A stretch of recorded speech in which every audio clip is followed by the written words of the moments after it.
ఫార్మాసిటీని రద్దు చేయడం హర్షణీయం. సీఎం ఎమ్మెల్యేల చిత్రపటాలకు పాలాభిషేకం చేసిన ఫార్మాసిటీ రైతులు ఎన్నికల ప్రచారంలో ఫార్మాసిటీ రద్దు చేస్తామని రేవంత్ రెడ్డి హామీ. జనంలో చైతన్యం తీసుకొచ్చిన తీన్మార్ మల్లన్నకు ప్రత్యేక ధన్యవాదాలు చెప్పిన బాధితులు అంటూ ఒక వార్త మాట్లాడుతున్నాడు. ఎవరు కాల్జీ? ఫార్మాసిటీని రద్దు చేస్తామని క్లియర్గా ఎన్నికల ప్రచారంలో ఆ ఫార్మాసిటీ బాధిత ప్రాంతాల్లోనే నేను మల్లెడ్డి రంగన్న అందరం తిరగడం జరిగింది. గౌరవ ముఖ్యమంత్రి గారు ఉన్నటువంటి రేవంత్ రెడ్డి గారు కూడా దానికి సంబంధించిన ప్రకటన చేసిండు, దాన్ని మేనిఫెస్టోలోకి తీసుకొచ్చిండు, ఫార్మాసిటీని రద్దు చేస్తామని. ఎగ్జాక్ట్గా అది చేయడం జరిగింది. గుడ్ మార్నింగ్ అన్న, నేను మల్లన్న మాట్లాడుతున్నా. Good morning Mallanna. ఇప్పుడు ఫార్మాసిటీ రద్దు నిర్ణయం ఈ వ్యవహారం పైన మీ స్పందన ఏందన్నా?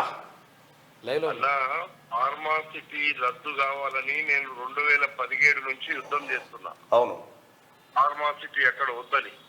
18 ఎన్నికలలో నేను గెలిచిన తర్వాత గెలిచినాక 300 ఓట్లతోని ఓడించారు కావాలని. 6000 మెజార్టీ ఉన్నప్పుడే. అవును, వీళ్ళు కేవలం మల్లెడ్డి రంగారెడ్డి వస్తే ఫార్మాసిటీ రానివ్వడు. మొన్న మీరు కూడా మీటింగ్ లో అక్కడ మనము ఆ విలేజెస్ లో చెప్పినాం, ఫార్మా విలేజ్లలో. అవును, మీరు చెప్పిండ్రు, నేను చెప్పిన. అంటే ఫార్మాసిటీ కోసమే నేను పోయినసారి కావాలని నన్ను ఓడించబడ్డా. కానీ వాళ్ళకి బుద్ధి చెప్పినట్టు ఈ రోజు 41,000 మెజార్టీ ఇచ్చారు ప్రజలు. కాబట్టి నేను ముఖ్యమంత్రి గారికి చెప్పినాను ముందే, మనం ఫార్మాసిటీ రద్దు చేయాల్సిందే అని. అందుకే ఫార్మాసిటీ ఆ ప్రాంతానికి వస్తే 30 ఏళ్ళ యువకులే ముసలి వాళ్ళు అయ్యే పరిస్థితి. వాళ్ళు 30 ఏళ్ళకే 100 ఏళ్ళు నిండుతాయి. కాబట్టి ఆ ప్రాంతం ఒక్క యాచారం మండలమే కాదు, ఇది 200 కిలోమీటర్ల దూరం. గాలిలో పొల్యూషన్ ఉంటది, నీళ్లలో పొల్యూషన్ ఉంటది, దాన్ని ఎవ్వరం ఆపలేము. వాళ్ళు ఏదేదో చెప్పిండ్రు. ఇది వాళ్ళ పాపం పండింది కాబట్టి ఈ రోజు కాంగ్రెస్ వచ్చింది. ఫార్మాసిటీ మేము ఇచ్చిన మాటను తప్పకుండా ఆ ప్రాంత ప్రజల యొక్క జీవితాలతో వీళ్ళు చెలగాటమాడిండ్రు. అది కాకుండా ఈ రోజు మేము రక్షించగలిగినాం. అందులో మీరు కూడా మాకు చాలా అందులో ఫార్మాసిటీ మీద ముందు నుంచి మల్లన్న కూడా బాగా మాకు మద్దతు ఇచ్చిండు. మీకు కూడా ధన్యవాదాలు. ఎందుకంటే ప్రజల ప్రభుత్వం వచ్చింది, ప్రజలు ఏది కావాలో అది కోరుకునేటువంటి ప్రజలకు కావాల్సినవి మనం చేస్తామని చెప్పినాం. కాబట్టి ఈ రోజు యాచారం మండలము లేకపోతే మహేశ్వరం, ఇబ్రాహీంపట్నం నియోజకవర్గాలతో పాటుగా ఎటు 150-200 కిలోమీటర్ల ఈ పొల్యూషన్ పోకుండా ఈ రోజు కాంగ్రెస్ ప్రభుత్వం ఇచ్చిన హామీని, ముఖ్యమంత్రి గారికి ధన్యవాదాలు చెప్తున్నా, ఇచ్చిన హామీని వెంటనే అమలు చేసి చెప్పినందుకు మీరందరు చూసిండ్రు. మనందరి తరఫున కూడా ప్రజల పక్షాన ఈ ప్రభుత్వానికి, ప్రజల ప్రభుత్వంలో ప్రజల కోసమే పనిచేస్తాం. అందుకే మనము 6 హామీలు ఇచ్చినాం మల్లన్న. 6 హామీలలో ప్రతి దగ్గర చెప్పినాం మనం, మీకు 6 హామీలు ఎన్ని కష్టాలు వచ్చినా, ఎంత ఇబ్బంది వచ్చినా, లక్షల కోట్ల రూపాయల 500 కోట్ల రూపాయల అప్పు చేసి మన మీద నెత్తి మీద పెట్టిపోయింది కేసీఆర్. ఆ అప్పులు నేర్పాలి, మనము ఇచ్చిన హామీలు నెరవేర్చాలి. పేద ప్రజల కోసం ఇచ్చిన హామీని తప్పకుండా 6లో ఇప్పటికే 2 ఇమీడియట్ స్టార్ట్ చేసినాం. మిగతా 4 కూడా 100 రోజుల్లో అన్ని మొదలైపోతాయి.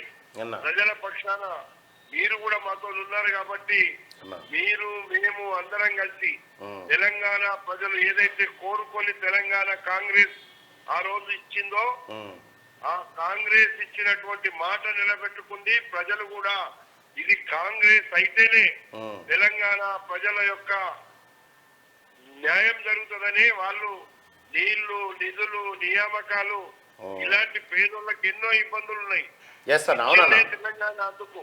కానీ ఇచ్చిన తెలంగాణలో 10 సంవత్సరాల్లో మనకు దెబ్బ ఎట్లా కొట్టిందంటే 5 లక్షల కోట్ల అప్పు చేసిండ్రు.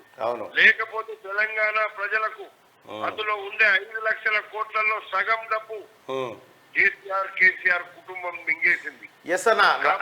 అన్నా నేను ఒకటైతే విశ్వసిస్తా ఉన్నా, ఒకటి నమ్ముతా ఉన్నా. గతంలో ఇబ్రాహీంపట్నం నియోజకవర్గం నుంచి రోజుకో 10 మంది అని వచ్చేది నా ఆఫీస్కి. ఇక దయచేసి ఆ మంది అక్కడనే ఆగిపోవాలని కోరుకుంటున్నా.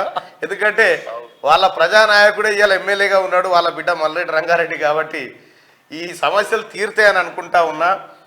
అవును. ఇంకా ఇంకా ఇంకా అదే కాదన్నా, నా దృష్టికి వచ్చింది ఆ పోలీస్ స్టేషన్ పక్క పొంటి ఆ కబ్జా పెట్టిరన్న అప్పట్లో 70 ఎకరాలు మట్టి దోడకపోయారు. అనేక సమస్యలు ఉన్నాయన్న. నా దగ్గరకు వచ్చిన ఫైల్స్ మీ దగ్గర పంపిస్తా, దయచేసి పరిశీలించండి. తప్పకుండా మీరు కూడా మాతో ప్రజల కోసం మీరు మేము కలిసి చేద్దాం, అందులో ఏమాత్రం అనుమానం లేదు. వీళ్ళు చేసే మోసాలను అన్నిటిని బయటికి తీద్దాం, అందులో ఏమాత్రం.